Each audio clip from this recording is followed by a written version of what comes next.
600 करोड़ से ज्यादा का एक और राउंड रेस कर लिया, जो इंडियन एडटेक में सबसे बड़ी कैपिटल इन्फ्यूजन थी। इसमें 22 billion dollar, unicorn 10 billion, 20 billion, 22 billion, loan में से 4000 करोड़ अचानक से गायब हो जाते और यूएस लेंडर्स इन पर कोर्ट केस डाल देते। मतलब कि टोटल सेल्स से ज्यादा खर्चा कंपनी सिर्फ अपनी मार्केटिंग पे कर रही थी, जबकि कंपनी हमेशा से हेवी लॉसेस में चल रही थी। लेकिन बायजूस अब दिवालिया होने की कगार पर है। स्कैम 1992 के डायरेक्टर हंसल मेहता कहते हैं कि बायजूस इतना बड़ा स्कैम है कि वो उस पे द बायजूस स्कैम नाम पे स्कैम सीजन 4 बनाने वाले। तो ऐसा क्या हुआ कि पेरेंट्स बायजूस ऑफिस से टीवी उतार के ले जाने लगे। ये वीडियो बना रहा हूँ मैं क्योंकि ये टीवी ले जा रहे हैं, इनका रिफंड जो है अभी तक नहीं हुआ है। नहीं मान रहे, ले जा रहे हैं, ले गए, ये नहीं मान रहे। ठीक है सर, बिल्कुल आप बात कर लीजिएगा ये सर। ये सब कैसे हुआ और कंपनी की हालत यहाँ तक कैसे पहुँची, एक एक चीज हम डिटेल में इस वीडियो में समझेंगे।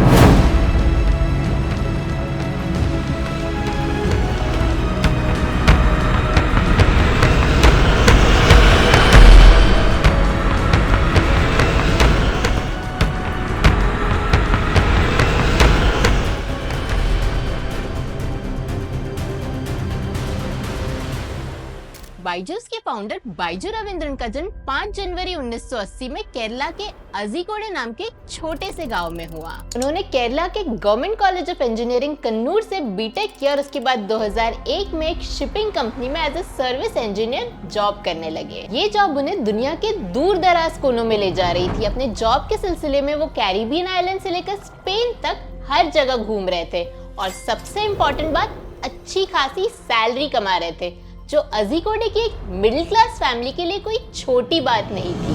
2003 में जब वो वेकेशन पे अपने गांव आए तो उनके कुछ फ्रेंड्स ने उन्हें कैट एग्जाम प्रिपरेशन में हेल्प करने के लिए अप्रोच किया। उनके दोनों पेरेंट्स टीचर थे, तो टीचिंग वैसे भी उनके जीन्स में था, तो उन्होंने अपने फ्रेंड्स की पढ़ा के हेल्प की और मजाक मजाक में खुद भी कैट की एग्जाम दे दी और टॉप करते हुए 100 परसेंटाइल स्कोर कर दिया।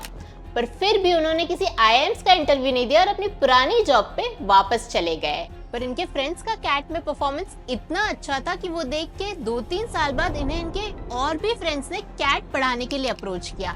इस बार फिर से इन्होंने अपने फ्रेंड्स के साथ कैट दी और फिर से 100 परसेंटाइल स्कोर कर लिया।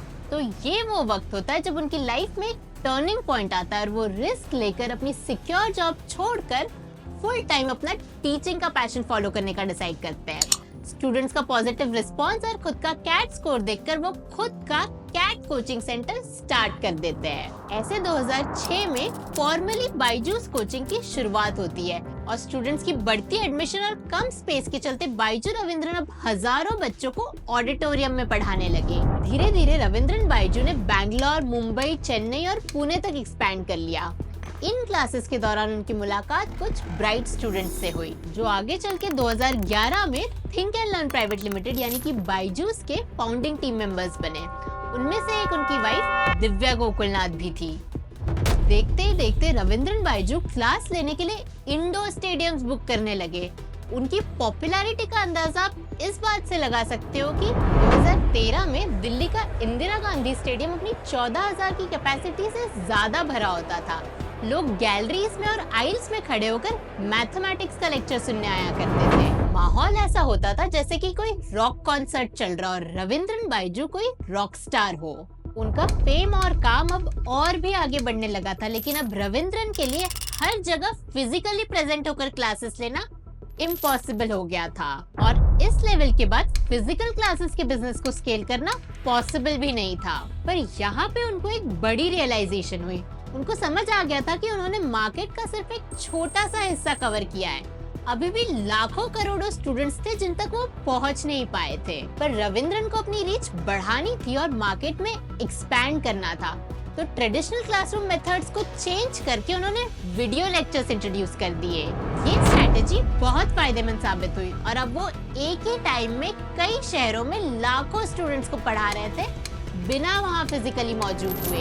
लेकिन अल्टीमेट गेम चेंजर बायजूस के लिए था 2013 से 2015 का इंडियन स्टार्टअप इकोसिस्टम, क्योंकि इस दौरान अचानक से इंडिया में वेंचर कैपिटल फंडिंग तेजी से बढ़ने लगी। 2015 में इंडिया, चाइना, जापान सारे वेंचर कैपिटल्स मिला के $9 बिलियन यानी 70,000 करोड़ से भी ज्यादा की फंडिंग इंडियन स्टार्टअप्स को मिली और इस फंडिंग की रेस में एडटेक सेक्टर में सबसे आगे था बायजूस। 2015 में इनको सिकोया कैपिटल से $25 मिलियन यानी 200 करोड़ से ज्यादा की इन्वेस्टमेंट मिली। इस इन्वेस्टमेंट से अगस्त 2015 में बायजूस ने लॉन्च किया द लर्निंग ऐप। सिकोया वो फंड है जो अगर किसी कंपनी में इन्वेस्ट कर दे तो वो कंपनी सारे इन्वेस्टर्स की पहली पसंद बन जाती है। एक साल के अंदर ही कंपनी ने सिकोया और सोफिना से 600 करोड़ से ज्यादा का एक और राउंड रेस कर लिया, जो इंडियन एडटेक में सबसे बड़ी कैपिटल इन्फ्यूजन थी। कुछ महीनों बाद 2016 में मार्क जकरबर्ग की चैन जकरबर्ग इनिशिएटिव ने 400 करोड़ इन्वेस्ट किए और इसके बारे में फेसबुक पे पोस्ट करते हुए बायजूस की बहुत तारीफ की। ये इन्वेस्टमेंट न्यूज सोशल मीडिया पर वायरल हो गई और बायजूस को ग्लोबल रिकॉग्निशन मिलना शुरू हो गया। अब 2017 में हार्वर्ड बिजनेस स्कूल, जो दुनिया के सबसे प्रेस्टिजियस बिजनेस स्कूल्स में से एक है, उसने बायजूस के इंडियन एजुकेशन फील्ड में कंट्रीब्यूशन पर एक केस स्टडी पब्लिश की, जो बायजूस के लिए एक बहुत बड़ी वैलिडेशन थी। और देखते ही देखते 2018 तक बायजूस इंडिया की पहली एडटेक यूनिकॉर्न बन गई। मतलब ऐसी कंपनी जिसकी वैल्यूएशन $1 बिलियन यानी 8,000 करोड़ से ज्यादा थी। फिर 2020 में जब कोविड पैंडेमिक में पूरी दुनिया परेशान हो रही थी, सारे बिजनेसेस बंद हो रहे थे, बायजूस उस दौरान अपने पीक पे जा रहा था। 2020 और 21 में पूरी दुनिया लॉकडाउन में घर पर थी और लोग दिन भर मोबाइल फोन का यूज करते थे। इसका फायदा उठाते हुए बायजूस ने अपने ऐप पे 15 डेज फ्री ट्रायल लॉन्च कर दी, जहां पहले लोगों को फ्री ट्रायल्स के लिए कन्विंस करना मुश्किल होता था और कंपनी मार्केटिंग में करोड़ों रुपए खर्च कर देती थी ताकि लोग उनके प्रोडक्ट के बारे में सिर्फ जान सके। वहीं बायजूस के लिए कई यूजर्स खुद ऐप पर फ्री ट्रायल्स लेने लगे।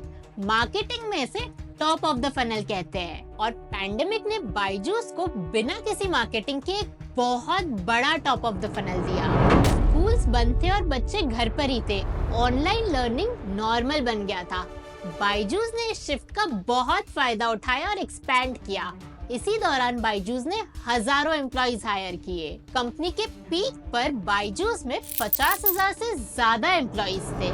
रविंद्रन बायजू एडटेक स्पेस को रीडिफाइन कर रहे थे और बाकी स्टार्टअप्स के लिए इंस्पिरेशन बन गए थे। देखते ही देखते बायजूस की वैल्यूएशन सितंबर 2021 में $18 बिलियन की हो गई और मार्च 2022 में $22 बिलियन, मतलब 1,80,000 करोड़ तक पहुंच गई। और ये 2020 और 2021 इंडियन स्टार्टअप्स के लिए बहुत ही इंटरेस्टिंग पीरियड था, क्योंकि कोविड चल रहा था और सारी दुनिया लॉकडाउन से गुजर रही थी।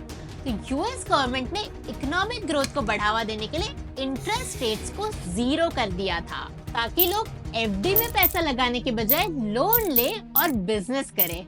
इसे क्वांटिटेटिव ईजिंग कहते हैं, जिसमें सेंट्रल बैंक्स लिक्विडिटी को बढ़ावा देने के लिए इंटरेस्ट रेट्स कम कर देती है, ताकि लोग पैसा खर्चा करें, बिजनेस करें और इकोनॉमी ग्रो होती रहे। और इन सब के चलते बहुत सारे इन्वेस्टर्स ने रिस्की बिजनेसेस में पैसा लगाना शुरू किया, खासकर कि टेक स्टार्टअप्स में, क्योंकि टेक स्टार्टअप्स का ग्रोथ पोटेंशियल बहुत ज्यादा होता है, बजाय किसी मैन्युफैक्चरिंग स्टार्टअप के जिसको ग्रो होने में सालों लग जाते हैं। तो टेक स्टार्टअप्स को उस वक्त बहुत ही इजी कैपिटल मिला। और प्रॉब्लम ये हुई कि 2021 में फॉरेन इन्वेस्टर्स का बहुत ज्यादा पैसा इंडियन मार्केट्स में आ गया, और जब इतना ज्यादा कैपिटल फ्लो हो जाता है तो डिमांड सप्लाई इकोनॉमिक्स थोड़े खराब हो जाते हैं। अब वैल्यूएशंस के साथ प्रॉब्लम ये है कि ये सुनने में तो काफी ग्लैमरस लगते हैं, यूनिकॉर्न 10 बिलियन, 20 बिलियन, 22 बिलियन, पर अनलिस्टेड कंपनीज के केस में इसका कोई खास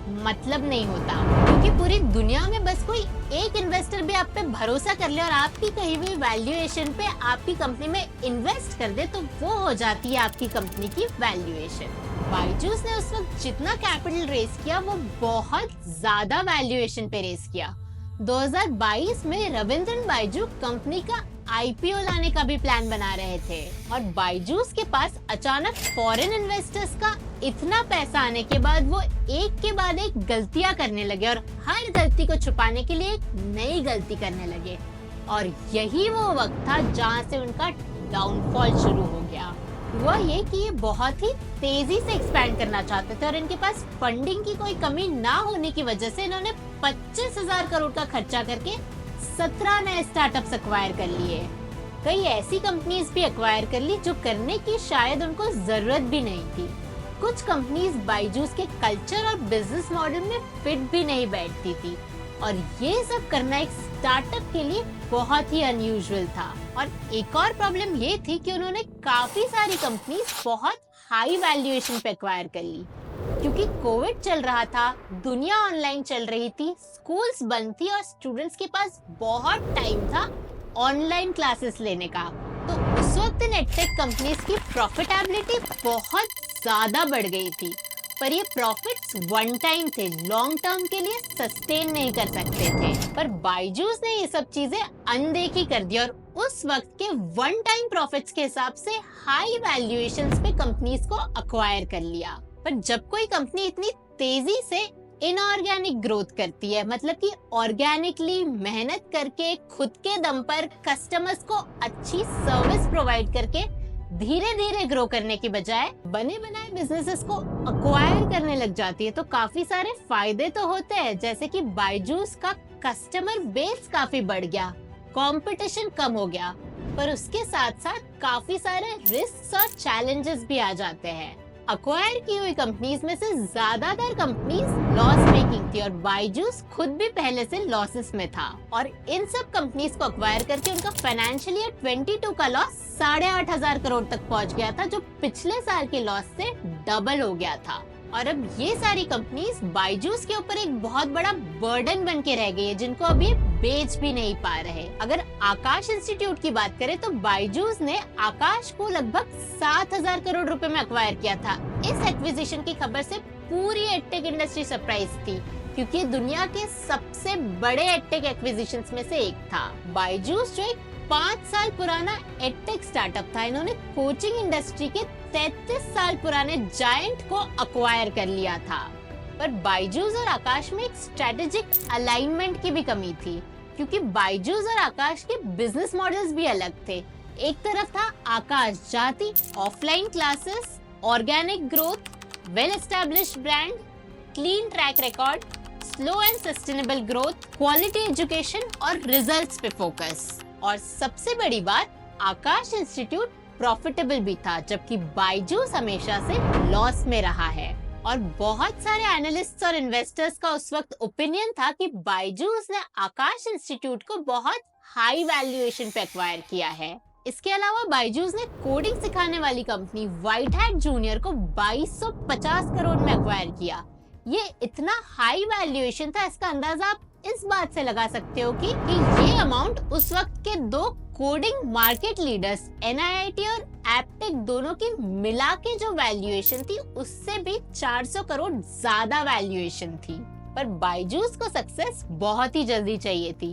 एडटेक उस वक्त रैपिडली ग्रो कर रहा था, कोडिंग ट्रेंड में था और व्हाइट हैट जूनियर हर जगह छाया हुआ था।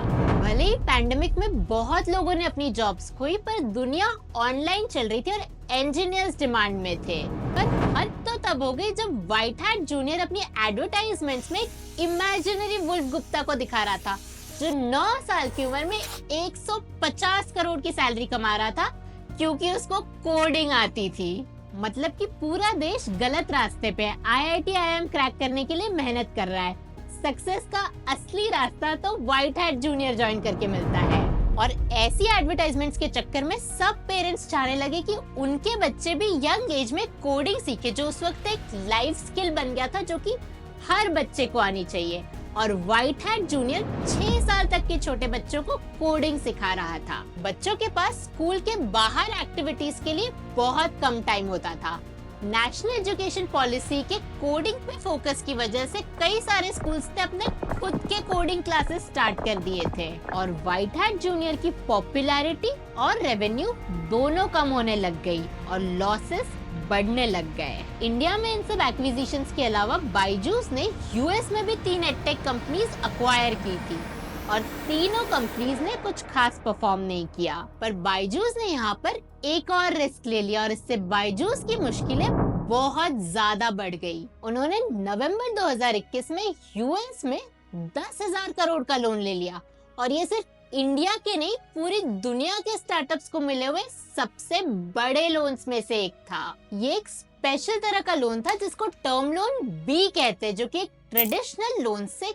काफी अलग होते हैं। नॉर्मली जब हम लोन लेते हैं तो उसका रीपेमेंट ईएमआई के थ्रू होता है जिसमें प्रिंसिपल और इंटरेस्ट दोनों रीपे होते रहते हैं, बट टर्म लोन बी में शुरुआती सालों में लोन का बहुत छोटा हिस्सा रीपे होता है जिसको मिनिमल अमोर्टाइजेशन कहते हैं और लोन का एक मेजर पार्ट लास्ट इंस्टॉलमेंट में as a balloon payment repay किया जाता है। इसको ऐसे समझते हैं कि मान लो आपने 1 लाख का लोन लिया है 5 साल के लिए। पहले 4 साल में आप सिर्फ 1-1 हजार हर साल रीपे कर रहे हैं और लास्ट इंस्टॉलमेंट में आप बचा हुआ पूरा 96,000 और उसका इंटरेस्ट पे करते हैं। इसका फायदा ये होता है कि आपको शुरू में ज्यादा लोन रीपेमेंट का बर्डन नहीं होता, तो ये पैसा आप अपनी कंपनी को ग्रो करने में लगा सकते हो।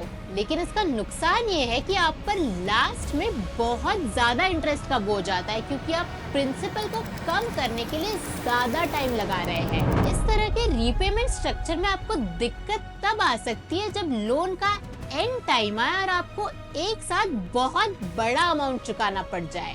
बायजूस के केस में ये 10,000 करोड़ का बल्क रीपेमेंट 2026 में रीपे किया जाना था, पर बायजूस के साथ एक बहुत बड़ी दिक्कत ये हो गई कि जब इन्होंने 2021 में लोन लिया था तब जैसे हमने पहले बात की यूएस गवर्नमेंट ने कोविड में इंटरेस्ट रेट 0 के आसपास कर दिया था और इन्होंने लोन लिया था फ्लोर रेट प्लस 5.5% पे। फ्लोर रेट करीब 0.2% था, तो बायजूस को लोन करीब 5.5% पे ही पड़ा था। मतलब अगर फ्लोर रेट स्टेडी रहता तो बायजूस को करीब 5.5% इंटरेस्ट पे करना पड़ता, लेकिन एक साल में फ्लोर रेट 0 से 9% तक पहुंच गया, जिससे बायजूस का इंटरेस्ट रेट 5.5% के बदले सीधा 14-15% तक पहुंच गया, जिसकी वजह से इनको हर साल 400 से 500 करोड़ एक्स्ट्रा इंटरेस्ट लायबिलिटी बढ़ गई। इस वक्त तक कोविड खत्म हो गया था और बायजूस ऑलरेडी काफी स्ट्रगल कर रहा था। जून 2023 में बायजूस ने इस लोन पे 300 करोड़ से ज्यादा का इंटरेस्ट पेमेंट मिस कर दिया और क्योंकि इस वक्त तक बायजूस की फाइनेंशियल सिचुएशन काफी खराब हो चुकी थी, इनके लेंडर्स ने बायजूस के पूरे लोन का रीपेमेंट तुरंत करने के लिए कोर्ट में केस फाइल कर दिया। पर सबसे शॉकिंग चीज तब होती है जब इस लोन में से 4,000 करोड़ अचानक से गायब हो जाते हैं और यूएस लेंडर्स इन पर कोर्ट केस डाल देते हैं 4,000 करोड़ की रिकवरी के लिए। एक्चुअली होता ये है कि जब किसी स्टार्टअप को इतना बड़ा लोन चाहिए होता है तो वो कंपनी लोन लेने यूएस जाती है। तो बायजूस को जब 10,000 करोड़ का लोन चाहिए था, उन्होंने अपनी यूएस वाली कंपनी बायजूस अल्फा के थ्रू यूएस लेंडर्स से लोन लिया, पर मिले हुए लोन में से 4,000 करोड़ किसी कैमशाफ्ट कैपिटल फंड के अकाउंट में ट्रांसफर किए जाते हैं और इस फंड का जो डायरेक्टर है उसकी डिटेल्स देखो तो पता लगता है कि वो 4 लाख से ज्यादा कंपनीज में डायरेक्टर है। और इस फंड ने जो अपना ऑफिस एड्रेस दिया था, अगर आप इसको थोड़ा सर्च मारोगे तो पता लगेगा कि ये मियामी में एक पैनकेक बेचने वाले रेस्टोरेंट का एड्रेस है। इस फंड का फाउंडर है कोई विलियम मॉर्टन, जिनकी उम्र बस 23 साल की है और अगर कोर्ट पेपर्स को देखें तो जब से इनके फंड में बायजूस के पैसे आए हैं तब से विलियम मॉर्टन के नाम से फेरारी, लैम्बोर्गिनी, रोल्स रॉयस जैसी लग्जरी गाड़ियां रजिस्टर हुई है। तो सवाल ये है कि एक इतना बड़ा यूनिकॉर्न स्टार्टअप अपना इतना सारा पैसा एक 3 साल पुराने छोटे से फंड में क्यों ट्रांसफर करेगा? और ये कहानी यहीं खत्म नहीं होती। कैमशाफ्ट से ये पैसा यूएस की और 2 कंपनीज एपेक्स फंड और इंस्पिलर्न एलएलसी में ट्रांसफर होता है। और अगर आप ये इंस्पिलर्न की डिटेल्स निकालोगे तो पता लगेगा कि इसका डायरेक्टर 2 लाख से ज्यादा कंपनीज में डायरेक्टर है और इसी सेम नाम से इनकी इंडिया में एक कंपनी है इंस्पिलर्न, जो नागपुर में रजिस्टर्ड है और इसके डायरेक्टर है रविंद्रन बाइजू के भाई रिजू रविंद्रन। तो यूएस में लिया गया लोन घुमा फिरा कर इंडिया लाया गया, और क्योंकि लेंडर्स ने इन पे कोर्ट केस किया, बाइजूस की यूएस कंपनी ने ये कोर्ट केस टैकल करने के लिए कैम्पशाफ्ट और इंस्पिलर्न एलएलसी, जो कि इनकी खुद की कंपनी है, उस पे कोर्ट केस कर दिया, ये पूछने के लिए कि 4000 करोड़ रुपए कहाँ गायब हो गए। काफी वक्त तक ये कोर्ट केसेस चलते रहे और फाइनली 1 अगस्त को यूएस कोर्ट ने बाइजूस के भाई और उनकी यूएस कंपनी के director Riju Ravindran per day $10,000, मतलब हर दिन करीब 8 लाख रुपए की पेनल्टी लगा दी, जब तक वो गायब किया हुआ पैसा वापस नहीं कर देते। एक और चीज जो बाइजूस के फेवर में लॉन्ग टर्म में वर्क नहीं कर पाई, वो था उनका फोकस एग्रेसिव मार्केटिंग स्ट्रेटेजी और बहुत महंगे सेलिब्रिटी एंडोर्समेंट्स पे, बजाय एक फाइनेंशियली सस्टेनेबल बिजनेस मॉडल पे ध्यान दिए। बाइजूस अपनी एडवर्टाइजमेंट्स की वजह से हर जगह छाया हुआ था, बिलबोर्ड से लेकर टीवी एड्स और ऑनलाइन एड्स, यहाँ तक कि इंडियन क्रिकेट टीम्स की जर्सीज और फुटबॉल वर्ल्ड कप पे भी। 2017 में इन्होंने शाहरुख खान को ब्रांड एम्बेसडर बनाया। 2019 में ये इंडियन क्रिकेट टीम के लीड स्पॉन्सर बने। 2022 में जब बाइजूस इंटरनेशनल एक्सपेंशन के बारे में सोच रही थी, तब इन्होंने लियोनेल मेसी को अपना ग्लोबल ब्रांड एम्बेसडर बनाया और 350 करोड़ रुपए पे करके कतार फीफा वर्ल्ड कप की ऑफिशियल स्पॉन्सरशिप खरीदी। बाइजूस पहली इंडियन कंपनी थी जो इतने बड़े स्पोर्टिंग इवेंट की ऑफिशियल स्पॉन्सर थी। पर इसी वक्त दूसरी तरफ बाइजूस ने हजारों एम्प्लॉइज को ले ऑफ किया था कॉस्ट कटिंग के चलते। इसकी वजह से बाइजूस को मेन स्ट्रीम मीडिया और सोशल मीडिया दोनों पे काफी बैकलैश मिला। इनके टीचर्स और एकेडमिक हेड से डबल से ज्यादा सैलरीज होती थी इनके मार्केटिंग हेड्स की। इन सब की वजह से कंपनी के एडवर्टाइजमेंट और मार्केटिंग एक्सपेंसेस तेजी से बढ़ रहे थे। फाइनेंशियल ईयर 21 में सिर्फ इनका एडवर्टाइजमेंट और मार्केटिंग का खर्चा 2500 करोड़ का था, जबकि इनकी सेल्स सिर्फ 2200 करोड़ की थी। मतलब कि टोटल सेल्स से ज्यादा खर्चा कंपनी सिर्फ अपनी मार्केटिंग पे कर रही थी, जबकि कंपनी हमेशा से हेवी लॉसेस में चल रही थी। और फाइनेंशियल ईयर 22 में एडवर्टाइजमेंट एक्सपेंसेस बढ़ के 4000 करोड़ तक पहुंच गए थे। ये मार्केटिंग एक्सपेंसेस इतने ज्यादा थे कि बाकी 3 एडटेक यूनिकॉर्न्स अनअकैडमी, वेदांतु और अपग्रेड के मिला के जो एडवर्टाइजिंग एक्सपेंसेस है, उसके 3 टाइम्स है अकेले बाइजूस के एडवर्टाइजमेंट एक्सपेंसेस। ये दिखाता है कि कंपनी का पूरा फोकस हमेशा से क्वालिटी एजुकेशन से ज्यादा एडवर्टाइजमेंट और मार्केटिंग पे ही रहा, और बाइजूस का पूरा मॉडल हेवीली उनकी मार्केटिंग और सेल्स टीम पर डिपेंडेंट था, जो कि उनकी सबसे बड़ी और सबसे ओवरवर्क टीम थी। काफी सारे एम्प्लॉइज ने इनके टॉक्सिक वर्क कल्चर के बारे में बात की थी कि इनको 14 घंटे की हेक्टिक वर्क शिफ्ट्स में काम कराते थे और अनरियलिस्टिक टारगेट सेट किए जाते थे। पर चाहे ये लोग कितनी भी सेल्स और मार्केटिंग कर ले, इनके बिजनेस के यूनिट इकोनॉमिक्स सेंस नहीं बनाते थे। उनका सेल्समैन हर महीने एवरेज 2.76 लाख की सेल कर रहा था, लेकिन एक सेल्समैन के पीछे सैलरी, बोनस, क्लाइंट विजिट का ट्रैवल कॉस्ट हटाने के बाद नेट रेवेन्यू 1.63 लाख बचता था। इसके बाद मार्केटिंग का खर्चा और प्रोडक्ट बनाने का खर्चा भी हटा लो तो सिर्फ 41,000 बचते थे। इसमें अगर आप बाकी ओवरहेड्स और इंफ्रास्ट्रक्चर मेंटेनेंस और ऑफिस रेंट माइनस करो तो नेट में हर सेल पे लॉस ही हो रहा था। यूनिट इकोनॉमिक्स के अलावा एक बहुत बड़ा इशू था इनकी गलत अकाउंटिंग प्रैक्टिसेस।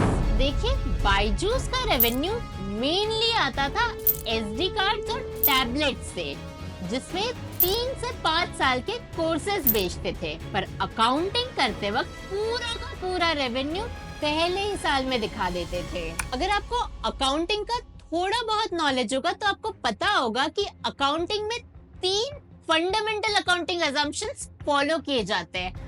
मतलब कि ये मान लिया जाता है कि कंपनी के अकाउंट्स में ये 3 चीजें इम्प्लीमेंट की गई है। ये 3 अकाउंटिंग अजम्पशंस है, गोइंग कंसर्न, कंसिस्टेंसी और अक्रूवल। इसमें से जो तीसरा वाला मतलब कि अक्रूवल मेथड है, इसका सिंपली मतलब है कि जैसे बायजूस का कोर्स 3 से 5 साल चलेगा, तो भले ही उनको पूरा पैसा पहले साल में ही मिल जाता है, लेकिन उनको रेवेन्यू 3 से 5 साल में डिवाइड करके शो करना होगा, क्योंकि कंपनी कस्टमर के टुवर्ड्स रिस्पॉन्सिबल होती है पूरे कोर्स ड्यूरेशन के लिए। एग्जाम्पल के लिए अगर कोई 5 साल का कोर्स बेचा है 1 लाख में, तो बायजूस को अगले 5 साल तक हर साल 20,000 का रेवेन्यू रिकॉर्ड करना चाहिए था, लेकिन वो पूरा 1 लाख पहले ही साल में दिखा देते थे। कॉमन सेंस से भी देखे तो रेवेन्यू को तब रिकॉग्नाइज करना चाहिए जब वो एक्चुअली अकर होता है, ना कि जब पेमेंट रिसीव हो जाती है, ताकि लोगों को कैश फ्लो का नहीं बल्कि एक्चुअल फाइनेंशियल सिचुएशन का पता चले। इससे दूसरा प्रॉब्लम ये होता है कि अगर कस्टमर कोर्स कैंसिल करता है तो कंपनी को पैसा रिफंड करना पड़ता है, पर ये मेथड रिफंड को भी अकाउंट नहीं करता। और प्रॉब्लम और कॉम्प्लेक्स इसलिए होती है क्योंकि बायजूस के ज्यादातर कस्टमर्स लोन लेके कोर्सेज खरीदते हैं, तो एक तरफ कंपनी 4-5 साल का रेवेन्यू सेल के टाइम पर एक बार में ही बुक कर लेती है, और दूसरी तरफ कस्टमर लेंडर को सालों तक लोन रिपेमेंट करता रहता है। और अगर पेरेंट्स को रियलाइज होता है कि ये कोर्स उनके बच्चों को ज्यादा काम नहीं आ रहा, तो वो कोर्स का सब्सक्रिप्शन कैंसिल करने की कोशिश करते हैं। लेकिन दिक्कत ये होती है कि उस वक्त तक लोन अप्रूव हो चुका होता है, ईएमआईज शुरू हो चुके होते हैं और रिफंड का विंडो बंद कर दिया जाता है। और अब पेरेंट्स ईएमआई का पेमेंट नहीं करते तो रिकवरी एजेंट्स धमकियां देने घर तक पहुंच जाते हैं। इससे पेरेंट्स डेट ट्रैप में फंस जाते हैं, क्योंकि यहाँ पेरेंट्स और बायजूस के बीच में थर्ड पार्टी होती है जो लोन देती है, इसलिए रिफंड्स लेना बहुत मुश्किल हो जाता है। इसलिए हर दिन इनके सेंटर्स पे किसी ना किसी स्टूडेंट और सेंटर हेड्स की फाइट होती थी रिफंड्स को लेके, और हर दूसरे दिन सेंटर पे पुलिस आती थी। जैसे एक वायरल वीडियो में पेरेंट्स एक कोर्स के रिफंड के लिए कई दिनों से ट्राई कर रहे थे। जब कुछ नहीं हुआ तो वो लोकल बायजूस सेंटर गए, वहाँ से एक टीवी उठा के घर ले गए। इवन तो इनका तरीका सही नहीं था, पर अगर आप कस्टमर्स की तरफ से सोचो तो बायजूस ने काफी एग्रेसिव सेल्स टैक्टिक्स यूज करके कस्टमर्स बनाए थे। काफी सारे एम्प्लॉइज ने रिपोर्ट किया था कि सेल्समैन पे बहुत प्रेशर डाला जाता था और अनरियलिस्टिक टारगेट्स दिए जाते थे सेल्स बढ़ाने के लिए, और पेरेंट्स पे ऐसे कोर्सेज पुश किए जाते थे जो वो अफोर्ड भी नहीं कर सकते थे। फिर पेरेंट्स को डराया जाता था कि अगर वो कोर्सेज नहीं खरीदेंगे तो उनके बच्चे पीछे रह जाएंगे। ये सब टैक्टिक्स से बायजूस ग्रो तो हो रही थी, पर इससे बहुत सारी फैमिलीज को फाइनेंशियल लॉस हो रहा था। अब जैसे कि हमने देखा कि कुछ लेंडर्स इन पेरेंट्स को लोन प्रोवाइड कर रहे थे, और बायजूस लेंडर को गारंटी देता था कि अगर कस्टमर लोन रीपे नहीं कर पाता तो बायजूस डायरेक्टली लेंडर को पूरा अमाउंट पे करेगा। इसको FLDG या first loss default guarantee agreement कहते हैं। अब क्योंकि लेंडर्स को बायजूस से गारंटी मिली होती है, वो तो कस्टमर्स को लोन दे देते हैं, पर अगर कस्टमर डिफॉल्ट करता है तो FLDG के हिसाब से पूरा लोन बायजूस को रीपे करना पड़ेगा। पर बायजूस ने लेंडर को पैसे वापस करके लोन क्लोज करने की बजाय कस्टमर के बदले खुद EMI पे करना शुरू कर दिया, क्योंकि उनके पास पूरा लोन रीपे करने के फंड्स नहीं थे। अब बायजूस कस्टमर के बदले खुद EMI का पेमेंट तो कर रहा था, पर पेमेंट करने में काफी डिले हो रहा था, जिसकी वजह से कस्टमर्स का क्रेडिट स्कोर खराब हो रहा था। इसके चलते कैंसल्ड कोर्सेज के रिफंड्स काफी डिले से प्रोसेस हुए, और कुछ रिपोर्ट्स के हिसाब से कई लोगों के रिफंड्स अभी भी प्रोसेस नहीं हुए हैं। पर RBI ने सितंबर 2022 में FLDG को पूरी तरह से बैन कर दिया, ये कह के कि ये एक डमी गारंटी है, जिसकी वजह से बैंक्स का रिस्क काफी बढ़ गया और बैंक्स ने बायजूस के कस्टमर्स को लोन देना काफी कम कर दिया। इसके बाद एक और प्रॉब्लम तब हुई जब बायजूस ने सितंबर 2022 में 18 मंथ्स के डिले के बाद फाइनेंशियल ईयर 21 के फाइनेंशियल स्टेटमेंट्स रिलीज किए, जो दिखा रहे थे कि बायजूस का 80% सेल टैबलेट, SD कार्ड और लैपटॉप्स बेच के आ रहा था, और सिर्फ 20% सेल ऑनलाइन कोर्सेज बेच के आ रहा था। ये एक एडटेक कंपनी के लिए काफी अनयूजुअल था। मतलब बायजूस एक एडटेक कंपनी से ज्यादा एक टैबलेट और लैपटॉप्स बेचने वाली कंपनी थी। ऊपर से सबसे शॉकिंग चीज तब हुई जब इनके फाइनेंशियल ईयर 21 के स्टेटमेंट्स में ये पता चला कि इनके लॉसेस 4,500 करोड़ तक पहुंच गए थे, जबकि पिछले साल लॉस सिर्फ 300 करोड़ का था। मतलब ये कंपनी हर दिन 12.5 करोड़ रुपए का नुकसान कर रही थी और इनके लॉसेस इनके रेवेन्यू से डबल थे। और ये लॉसेस पैंडेमिक के साल के थे, जब एडटेक एक्चुअली अपने सबसे बड़े बूम पीरियड में था। ये फाइनेंशियल स्टेटमेंट्स कंपनी के फ्यूचर और आईपीओ प्लान्स को पूरी तरह से डिस्ट्रॉय करने वाले थे, लेकिन उसके बाद भी रविंद्रन ने एकदम कॉन्फिडेंटली फॉल्स प्रॉमिसेस करना नहीं छोड़ा। बायजूस की हालत खराब हो चुकी थी। फिर भी पोस्ट अर्निंग इंटरव्यू में मनी कंट्रोल ने जब उनसे पूछा कि क्या वो कैश क्रंच में है, तो रविंद्रन बायजू ने कहा कि ये सब रबिश है और वो सिर्फ एक हफ्ते में $300 मिलियन रेज कर सकते हैं। पर अगर रियलिटी देखे तो रविंद्रन उसके बाद कोई फ्रेश कैपिटल रेज नहीं कर पाए। इसके बाद अगले ही महीने अक्टूबर 2022 में कंपनी ने स्टेटमेंट इशू किया कि वो करीब 2,500 एम्प्लॉइज को ले ऑफ करेगी। पर जब ले ऑफ्स हुए तो कंपनी ने 12,000 से ज्यादा एम्प्लॉइज को ले ऑफ कर दिया था। अब बायजूस के लिए सेल्स काफी डिफिकल्ट होने लगी थी, क्योंकि कंपनी ने हजारों सेल्स पर्सन को फायर कर दिया था और कंपनी फील्ड विजिट्स की बजाय सेल्स के लिए फोन कॉल्स कर रही थी। इसके बाद काफी सारे एम्प्लॉइज को सीधा विदाउट किसी नोटिस पीरियड के कॉल करके फायर कर दिया गया। बहुत से लोगों की सैलरी महीनों तक नहीं आ रही थी। बायजूस ने हजारों एम्प्लॉइज को फायर किया था और उन सबका full and final settlement, gratuity, leave encashment सब पे करना बाकी था। पर जब ये सब हो रहा था, company severe cash crunch face कर रही थी और अपने एम्प्लॉइज को फायर कर रही थी। बायजू रविंद्रन, उनके भाई रिजू रविंद्रन और वाइफ दिव्या गोकुलनाथ अपने शेयर्स बेचकर पैसे कमा रहे थे। और 2016 से 2021 के बीच में कंपनी का वैल्यूएशन 28 टाइम्स बढ़ गया और इन्होंने कुल मिला के 3,000 करोड़ से ज्यादा के शेयर्स सेल कर दिए। तो इन लोगों ने तो अपनी कंपनी के शेयर्स बेच के हजारों करोड़ कमा लिए। पर सोचने वाली बात ये है कि इन लोगों को खुद को अपनी कंपनी की वैल्यूएशन पे भरोसा नहीं था, क्योंकि अगर आप एक इतनी अच्छी कंपनी चला रहे हो तो आप एक इतना बड़ा स्टेक क्यों सेल करोगे? थोड़ा स्टेक सेल तो प्रमोटर्स करते हैं कई बार अपने पर्सनल रीजंस की वजह से, पर जब एक इतना बड़ा स्टेक सेल होता है तो ये शो करता है कि बिजनेस में ज्यादा वैल्यू नहीं है और प्रमोटर्स बस वैल्यूएशन बढ़ा के एग्जिट लेना चाहते हैं। दिसंबर 2022 आते आते बायजूस ने पूरी तरह से मोमेंटम खो दिया था।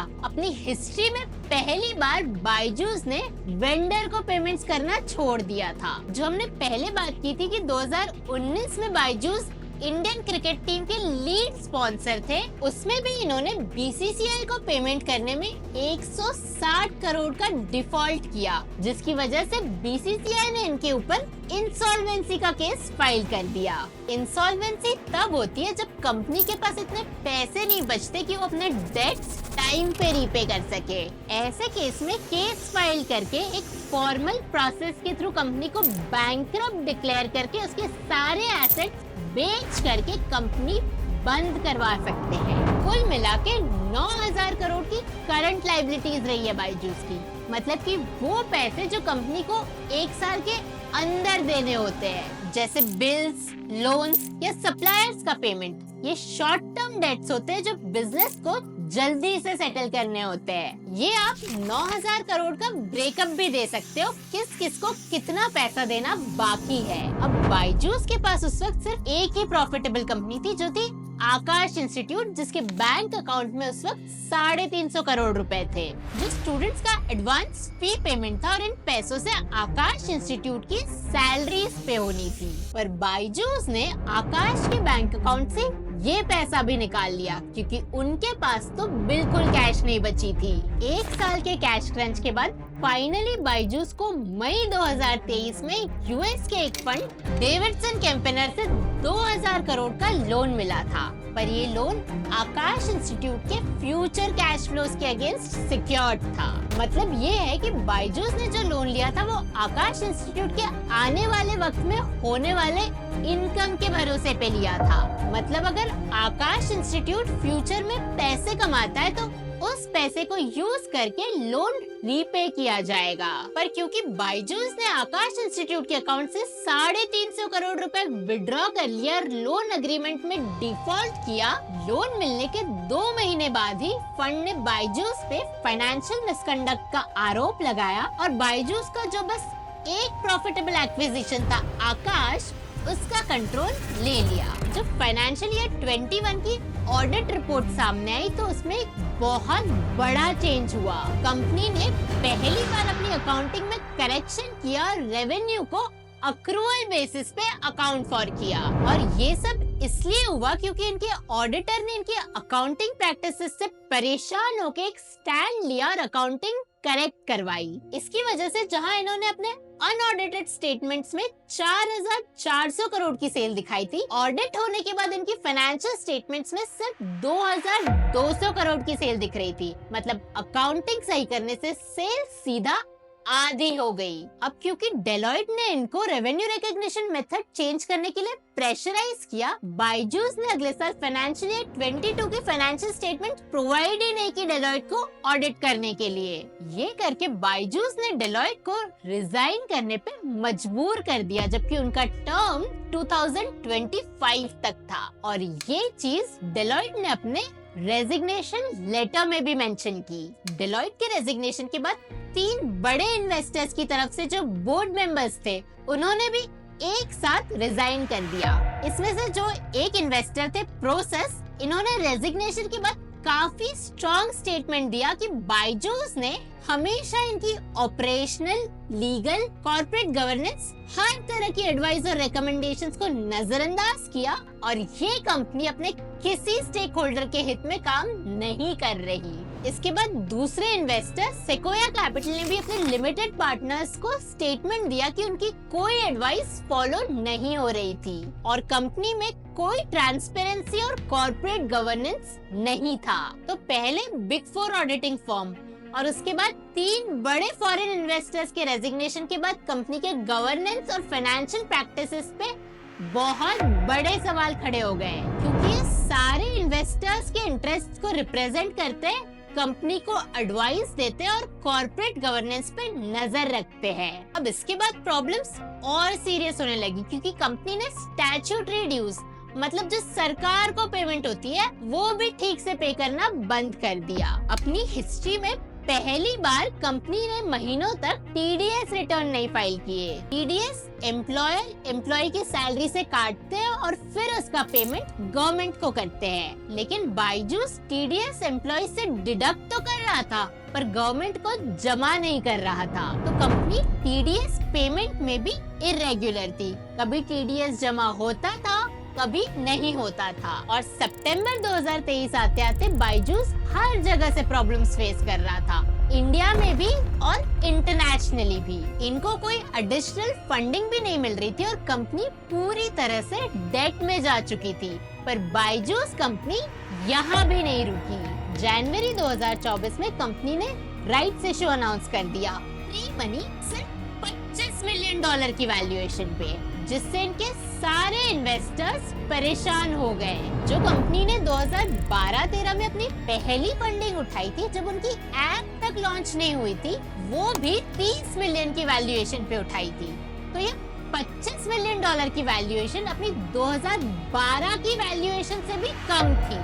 ये होने से पहले एक हफ्ते पहले न्यूज आई थी कि बायजूस $500 मिलियन की वैल्यूएशन पे राइट्स इशू लाने वाला है। उससे पहले ब्लूमबर्ग की रिपोर्ट आई थी कि बायजूस करीब $2 बिलियन की वैल्यूएशन पे राइट्स इशू लाने वाला है। और उनके सीएफओ ने पीटीआई को बताया था कि बायजूस कम से कम $7-8 बिलियन की वैल्यूएशन पे राइट्स इशू लाने वाला है। पर अल्टीमेटली राइट्स इशू आया सिर्फ $25 मिलियन पे, और ये सब सिर्फ 10 दिन के अंदर हुआ। अब ये राइट्स इशू क्या है और बायजूस का राइट्स इशू इतना प्रॉब्लमैटिक क्यों था, ये समझते हैं। राइट्स इशू एक प्रोसेस है जिसमें कंपनी अपने एग्जिस्टिंग शेयर होल्डर्स को नए शेयर कम प्राइस पे खरीदने का और अपनी शेयर होल्डिंग परसेंटेज मेंटेन करने का मौका देती है, क्योंकि राइट्स इशू में बेसिकली कंपनी अपने शेयर होल्डर्स से कहती है कि आप हमारे कुछ नए शेयर्स परचेज कर लोगे तो आपका हमारी कंपनी में हिस्सा उतना ही रहेगा, पर अगर आप नहीं लोगे तो आपके बदले कोई और शेयर्स परचेज कर लेगा और आपका कंपनी के टोटल शेयर्स में प्रोपोर्शन कम हो जाएगा।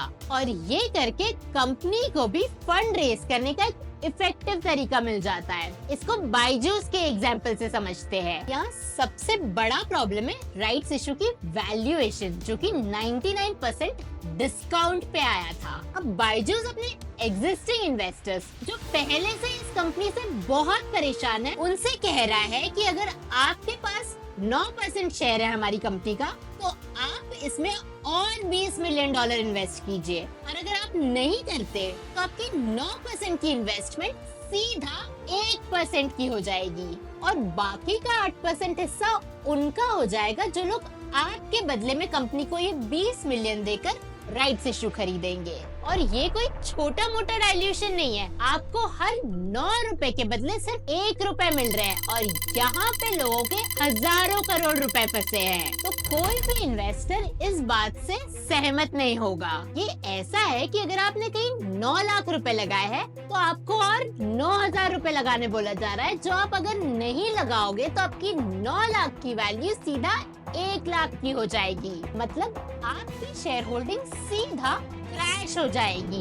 रविंद्रन बायजू ने राइट्स इशू लाते वक्त खुद शेयर होल्डर्स को लेटर लिखा कि ये इशू एक हॉब्सन्स चॉइस जैसा है। हॉब्सन्स चॉइस मतलब कि आपके पास कोई रियल चॉइस नहीं है, एक तरफ बंदूक है और दूसरी तरफ जहर है, आप डिसाइड करो कि आप कैसे मरना चाहते हो। तो ये जो कंपनी के बड़े बड़े इन्वेस्टर्स थे, सेक्वाया कैपिटल, प्रोसेस, मार्क ज़करबर्ग का चैन ज़करबर्ग इनिशिएटिव, जो कुल मिला के कंपनी के 30% ओन करते थे, इन्होंने कहा कि हम ये नहीं होने देंगे, क्योंकि ऑब्वियसली कोई नहीं चाहेगा कि उनको ऐसी डूबती हुई कंपनी में और ज्यादा अमाउंट इन्वेस्ट करने के लिए प्रेशराइज किया जाए, चाहे वो कोई बहुत ज्यादा छोटा अमाउंट ही क्यों ना हो। तो ये सब बड़े इन्वेस्टर्स ने मिलके एक्स्ट्राऑर्डिनरी जनरल मीटिंग बुलवा ली 23 फरवरी को। ये एनुअल जनरल मीटिंग के अलावा कंपनी को कभी कोई अर्जेंट मैटर डिस्कस करना हो तब बुलाई जाती है। इसमें इन्वेस्टर्स ने 3 रेजोल्यूशंस पास किए। पहला, बायजूस को सीईओ की पोजीशन से हटाना। दूसरा, दिव्या गोकुलनाथ और रिजु रविंद्रन को डायरेक्टोरियल और मैनेजरियल पोजीशन से हटाना। और तीसरा, क्योंकि इन्होंने टाइम पे अपने अकाउंट्स ऑडिट नहीं करवाए तो उस पे भी फॉरेंसिक ऑडिट डिमांड किया। इसके बाद जून 2024 में इनकी एडवाइजरी काउंसिल के 2 मेंबर्स मोहनदास पाई और रजनीश कुमार, इन दोनों ने भी रिजाइन कर दिया। इन दोनों को अपॉइंट किया था क्योंकि कंपनी की स्ट्रेटेजिक डायरेक्शन और गवर्नेंस को ओवरसी किया जा सके, क्योंकि कंपनी काफी दिक्कतों में थी। तो अब ये सारे रेजिग्नेशंस के बाद इतनी बड़ी कंपनी के बोर्ड में अब सिर्फ 3 ही मेंबर्स बच गए, वो भी सिर्फ बायजू फैमिली, रविंद्रन बायजू, उनकी वाइफ दिव्या गोकुलनाथ और भाई रिजु रविंद्रन, जो कि ना ही ऑफिस में दिखते हैं ना ही इंडिया में। उस वक्त ईडी के ट्विटर हैंडल से ट्वीट भी सामने आया कि बायजूस के ऑफिस से काफी सारे आपत्तिजनक डॉक्यूमेंट्स और डेटा सीज किए गए हैं। इसमें बायजूस पे एलिगेशन ये था कि इन्होंने 2011 से 2023 के बीच 28,000 करोड़ की फॉरेन डायरेक्ट इन्वेस्टमेंट रिसीव की और उसमें से 9,000 करोड़ ओवरसीज डायरेक्ट इन्वेस्टमेंट के नाम पर देश से बाहर भेज दिए। रेड से पहले कई बार ईडी ने रविंद्रन को समन जारी किया था, पर रविंद्रन कभी ईडी के सामने अपीयर नहीं हुए, तो ईडी को रेड मारनी पड़ी। फिर जुलाई 2023 में मिनिस्ट्री ऑफ कॉर्पोरेट अफेयर्स ने बायजूस के अकाउंट्स के इंस्पेक्शन का ऑर्डर दिया। बायजूस को institute of chartered accountants of India से भी स्क्रूटनी का सामना करना पड़ा, क्योंकि उनके ऑडिट रिपोर्ट सबमिशन में 22 महीने का डिले था। इसके अलावा सीरियस फ्रॉड इन्वेस्टिगेशन ऑफिस, जिनका काम है कॉम्प्लेक्स फाइनेंशियल फ्रॉड्स का इन्वेस्टिगेशन करना, उन्होंने भी बायजूस के खिलाफ जांच शुरू कर दी। आज की तारीख में जो सारे क्रेडिटर्स को बायजूस ने पैसे वापस नहीं लौटाए, वो कोर्ट में पिटीशन फाइल कर रहे और इंसॉल्वेंसी प्रोसीडिंग्स शुरू हो चुकी है। सबका इंटेंशन बायजूस को बैंकरप्ट डिक्लेयर करना और एसेट्स बेच के लोन का रीपेमेंट करवाना है। बायजूस के इन्वेस्टर्स उन्हें हटाना चाहते हैं, लेंडर्स उन्हें बैंकरप्ट डिक्लेयर करना चाहते हैं, कस्टमर्स अपने पैसे वापस चाहते हैं और लॉ एनफोर्समेंट उन्हें इंडिया से बाहर नहीं जाने देना चाहता। जब एक इतनी बड़ी कंपनी का कोलैप्स होता है तो उसके साथ एक पूरे इकोसिस्टम का कोलैप्स होता है। Employees, customers, vendors, lenders, investors, हर किसी को नुकसान होता है। 9,000 करोड़ की करंट लायबिलिटीज है, इतना पैसा तुरंत देना है, पर ना इनके पास पैसे हैं ना कोई अकाउंटेबिलिटी है। सवाल ये है कि कंपनी ये सारे पैसे रीपे कैसे करेगी, और जो हजारों करोड़ कंपनी ने कुछ साल पहले रेस किए थे वो सारे पैसे कहाँ गायब हो गए।